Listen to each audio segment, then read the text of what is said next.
Tirupati SV యూనివర్సిటీలో చిరుత సంచారం కలకలం రేపుతుంది. రాత్రి 7 దాటితే విద్యార్థులు క్యాంపస్లో తిరగొద్దు అంటూ హెచ్చరిక బోర్డులను ఏర్పాటు చేశారు. దీంతో విద్యార్థులు భయాందోళనకు గురవుతున్నారు. దాదాపు 6 నెలలుగా క్యాంపస్లో చిరుత తిరుగుతూ ఉంటే అధికారులు పట్టించుకోవట్లేదు అని విద్యార్థులు ఆగ్రహం వ్యక్తం చేస్తున్నారు. ఇప్పటికైనా క్యాంపస్ చుట్టూ ఫెన్సింగ్ ఏర్పాటు చేయాలి అని కోరుతున్నారు విద్యార్థులు. ఎస్వి యూనివర్సిటీలో చిరుత సంచారానికి సంబంధించి మరిన్ని డీటెయిల్స్ మా ప్రతినిధి విజయమూర్తి అందిస్తారు. తిరుపతి ఎస్వి యూనివర్సిటీలో చదువుతున్నటువంటి విద్యార్థులకు ఇప్పుడు కొత్త సమస్య వచ్చి పడింది.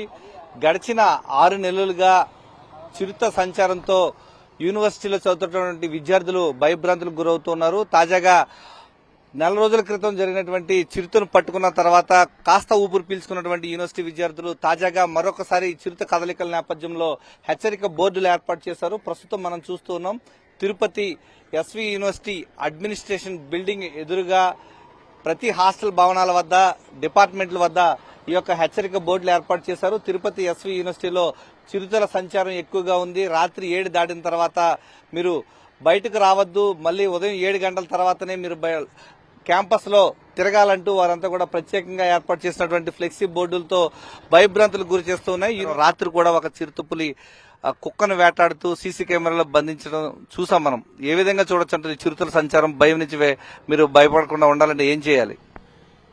ఈ రోజే నిన్నటి రోజే అనే కాదు, గత 6 నెలలుగానే సంవత్సరంగానే యూనివర్సిటీలోకి చిరుత వస్తూనే పోతూనే ఉంటుంది. కానీ ఇక్కడున్న వాళ్ళు ఏమాత్రం పట్టించుకోవటం లేదు.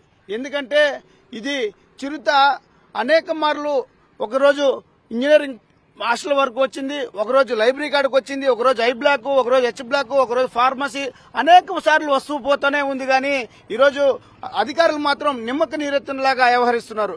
ఎందుకంటే ఇక్కడ ఉన్న విద్యార్థుల ప్రాణాలు అధికారులకి లెక్కలేదు. అందుకనే మేము ఒకటే చెప్తున్నాం, ఏదైనా ప్రాణహాని జరిగేంత వరకు మీరు ఏమాత్రం చలనం లేదా, మీరు ఏమాత్రం స్పందించరా అని మేము సూటిగా హెచ్చరిస్తున్నాం. ఒకటే కోరుకున్నాం ఇక్కడ ఉన్నటువంటి అధికారులకి, సార్ మీరు బోర్డులకే పరిమితం కాకుండా మీరు చుట్టుపక్కల ఉన్నటువంటి బౌండరీలో రక్షణ కవచం ఏర్పరిచి మమ్మల్ని హ్యాపీగా చదువుకునించి ఇక్కడ ప్రాణ నష్టం జరగకుండా కాపాడతారని మేము విన్నవించుకుంటాం సార్. కూడా 7 దాటితే అయోమయం, బయటికి రావాలంటే కూడా, బయట కూర్చోవాలంటే కూడా, బయట తిరగాలంటే కూడా ఈరోజు భయపడే పరిస్థితి. ఈరోజు బోర్డులు పెడతా ఉన్నారు. కానీ ఇక్కడ ఉన్నటువంటి వీసీ గారు అయితేనేమి, రెక్టార్ గారు అయితేనేమి, రిజిస్టర్ గారు అయితేనేమి నిధులు ఈసీ మెంబర్లు పెడతా ఉన్నారు. కానీ ఒక్కసారి యూనివర్సిటీకి సంబంధించి ఫెన్సింగ్ ఏర్పాటు చేయడంలో మీరు ఈసీ కమిటీలో పెట్టి దీనిపై నిధులు కేటాయించడంలో ఎందుకు ఫెయిల్ అవుతున్నారు ఈ సందర్భంగా అడుగుతా ఉన్నాం. అంటే మీరు మాత్రం బంగ్లాల్లోనా మీకు ఇచ్చినటువంటి క్వార్టర్స్ లోనా మీరు ఉంటా ఉన్నారు. కానీ మరి పేద బడుగు బలైనటువంటి విద్యార్థులు ఈరోజు యూనివర్సిటీలో నిరంతరం ఉంటున్నప్పుడు యూనివర్సిటీలోకి పులి వస్తా ఉంటే కూడా మీరు నిర్లక్ష్యం వహిస్తున్నారంటే అంటే మీకు పట్టదా యూనివర్సిటీ విద్యార్థులని ఈ సందర్భంగా మేము అడుగుతాం. ఎస్వి యూనివర్సిటీలో ఈరోజు రాత్రి 7 దాటిన తర్వాత బయటకు రాకూడదంటూ హెచ్చరికల బోర్డులు పెట్టారంటే ఎలాంటి వాతావరణ పరిస్థితులు తిరుపతి ఎస్వి యూనివర్సిటీలో ఉన్నాయో అర్థం పడుతుంది. ఇప్పటికైనా సరే ఈ యొక్క చిరుతల భయం నుంచి యూనివర్సిటీ విద్యార్థులకు రక్షణ కల్పించాలి, శాశ్వత నివారణ చర్యలు చేపట్టాలని చెప్పేసి వీరంతా కూడా కోరుతున్నారు.